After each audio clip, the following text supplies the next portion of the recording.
Big Z Reviews.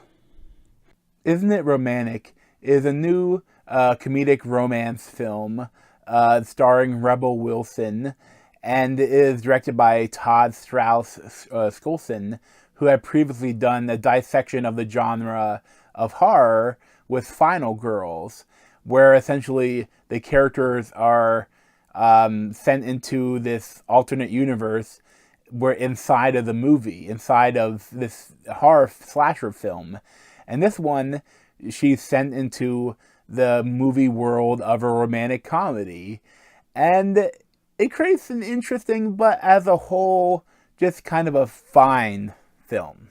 What are we talking about? Natalie's saying that romantic comedies are bad. All those movies are lies. They're terrible pop songs. I think people would have an easier time seeing you if you were a little more open. Hey, I'm Jack. Natalie. Give me the purse! Why does this shit always happen to me? So first off, if you haven't seen it, I would definitely recommend the movie Final Girls.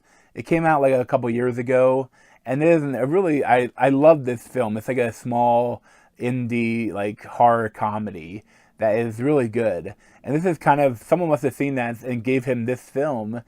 And I mean, it's a cool idea to dissect the romantic comedy, but it's a little more forced, and like it seems like more often like the stuff is used for like a short joke than really trying to like say something interesting about the genre. Like they try to do that a little bit, but it becomes too much of just a romantic comedy film at a certain point. But I really like Rebel Wilson. Like I like I like her as an actress. I like she's getting more leading roles, and she has. It's kind of funny. She's an architect, but she gets robbed on the subway, and she kind of like beats the guy up, but then she runs away from him, and she runs into a pole and knocks herself out, and then she wakes up, and she immediately has like these beautiful doctors like hitting on her, and New York is now perfect and doesn't smell, and it's really funny, and a lot of it is great. And Liam Hemsworth kind of plays the love interest in this other world, but Adam Devine plays like the real love interest, and there's also Priyanka Chopra as like the love interest for Adam Devine in this world.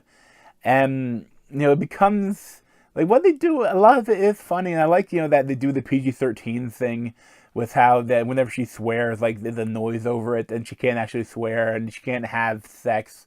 Like it just cuts to the next morning. But I wish they would almost done more with that. Like there's a lot more interesting things that they could have done. Like, okay, we can say shit so many times. Okay, we can say the F word once, but only if we're not actually talking about sex.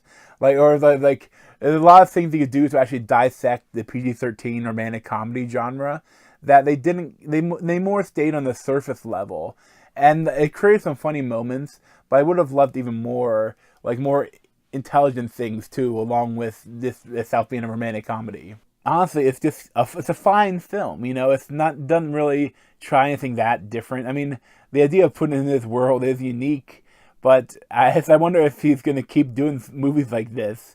Like the next one's gonna be maybe like an action film, or though that's kind of slightly almost been done by Last Action Hero, although that was an action hero coming into the real world. But I mean, it creates an interesting film. Like I liked it, but there's just not that much there to love. It's kind of fine. If I give it like a 6.75 or a 7 out of 10, like it's not a bad film, and I would recommend it if you like romantic comedies, but there's just not that much there. But thanks for watching. You can share the replays from my head and subscribe to Z over there. Thanks. This has been a Big Z movie review. Thanks for watching.